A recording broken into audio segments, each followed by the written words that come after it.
le jour, où il y a la nuit, nous apportons le sourire, où il y a le chagrin.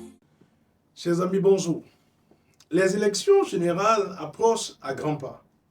Et au fur et à mesure que les élections approchent, le régime en place vous mentira de plus en plus. Ces gens sont des menteurs, j'ai l'habitude de vous le dire. Pour eux, gouverner, c'est chercher à mentir sur le régime qui les a précédés. Salir le régime précédent, c'est en cela qu'ils sont champions. Et pour eux, c'est quand ils font cela qu'ils vous servent, ou qu'ils servent le président Patrice Talon.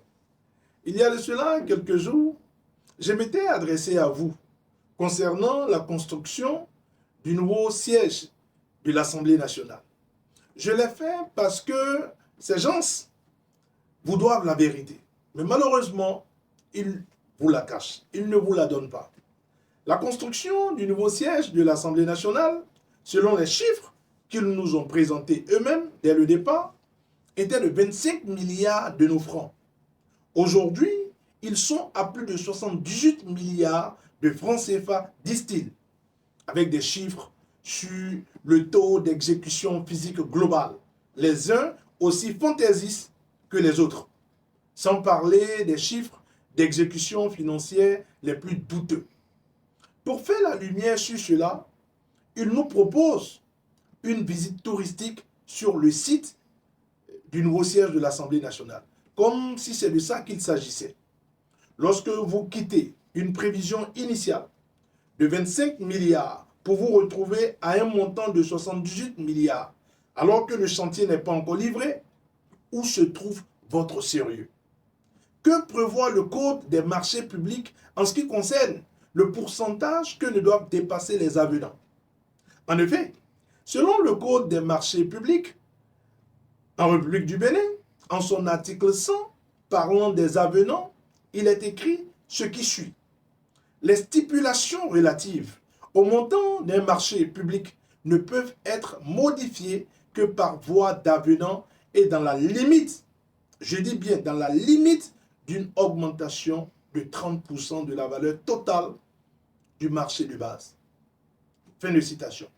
Pour défendre un régime ou son camp politique, on n'a pas besoin de faire des scènes de one-man show, comme par exemple inviter l'opposition ou les autres partis politiques sur le site de construction de notre Assemblée nationale. On a seulement besoin de dire la vérité au peuple ou d'être transparent. Vous vous fourvoyez et vous dites que vous nous éteignez. Pour ce qui est du boulevard de la Marina, par exemple, et de la route Semen-Porto Novo, vous n'avez convaincu personne lors de vos dernières sorties médiatiques. Construire une route que vous-même avez évaluée de 5,6 km à 37 milliards de nos francs et celle de Porto Novo, évaluée au départ à 89 milliards de nos francs et aujourd'hui chiffrée à plus de 150 milliards de francs CFA, alors même qu'elle est toujours en chantier, toutes ces choses vous présentent comme des prédateurs de nos ressources financières. Cela fait du Bénin, sous la rupture, le pays où le kilomètre de l'autoroute est le plus cher, avec plus de 6 milliards de kilomètres. Vous avez bien entendu, j'ai dit bien 6 milliards de kilomètres d'autoroute. Tenez, le kilomètre d'autoroute dans les pays qui nous entourent se présente comme suit. En Côte d'Ivoire, le kilomètre d'autoroute est évalué à 2 milliards de francs CFA. Au Sénégal, il est de 4 milliards, c'est le plus cher dans la sous-région.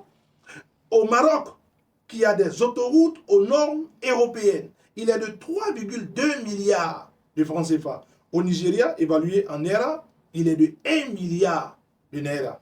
Et enfin, en Tunisie, il est de 1,1 milliard de francs CFA. Vous avez prétesté de l'élévation du pont sur la route Semen-Porto Novo pour nous faire cette route à près de 15 milliards de kilomètres. Franchement, vous abusez. Vous êtes de vrais prévaricateurs de nos ressources financières. Le seul domaine sur lequel vous comptez pour convaincre nos compatriotes au cours des prochaines campagnes et leur demander de vous faire confiance, voilà que dans ce seul domaine, vous vous embrouillez et vous vous marchez sur les pieds. Du taux de scolarisation au taux d'achèvement scolaire, aussi bien au cours primaire qu'au cours secondaire, nous avons reculé un peu partout depuis votre arrivée. En 2016, par exemple, nous avions un taux de scolarisation de 96,9%. Et en 2022, c'est-à-dire sous vous, nous sommes retombés à 94% selon les chiffres des ODD. Les taux d'achèvement, quant à eux, passent de 81% au primaire en 2016 à 74% en 2024. Et au secondaire, nous passons de 45% en 2016 à 36% en 2024. Pendant ce temps, vous continuez de mentir au peuple. En 2017, dans un autre domaine, on avait un taux d'insécurité alimentaire de 9,6%.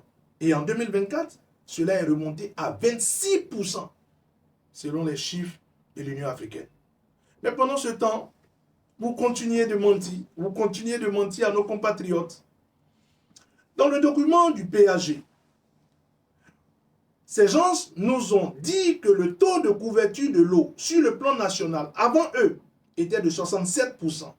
Mais un ministre de surcroît, le ministre d'État, Abdoulaye Diop-Tchane, annonce la semaine dernière seulement que le taux de couverture en eau avant eux était de 40% et qu'ils l'ont relevé à plus de 80%. Que des mensonges. Ces gens mentent. Vous mentez tout le temps.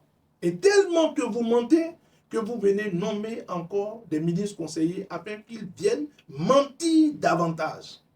Prenons le cas de M. Janvier Yaoundéo, qui a été, pour ceux qui ne le savent pas, le chargé de mission du président Boni Yahi. Et il a été aussi auteur du livre Crépuscule d'un dictateur, parlant du président Mathieu Kérékou, et qui curieusement aujourd'hui soutient aujourd'hui le crépuscule d'une autre dictature. Dans tout ce qui a été dit, je voudrais, chers compatriotes, vous préciser que nous ne devons pas nous laisser ni distraire, ni tromper. Ces gens cherchent par tous les moyens à nous empêcher de vous parler. Pour ceux qui ne le savent pas, ils ont même piraté mon compte Facebook et mon compte TikTok. Par la grâce du Seigneur, j'ai pu récupérer le compte TikTok et j'ai créé une nouvelle page Facebook. Nous ne nous laisserons ni distraire, ni décourager. Ils peuvent pirater nos comptes 1000 fois, mais 1001 fois, nous allons créer à nouveau de nouveaux comptes afin de vous éclairer et de vous parler. Dieu nous garde, nous serons encore en vie pour les prochaines campagnes électorales. Je vous dis une seule chose, la campagne sera très belle et au finish, nous gagnerons. Gardez la foi, forçons ensemble et ne l'oubliez jamais.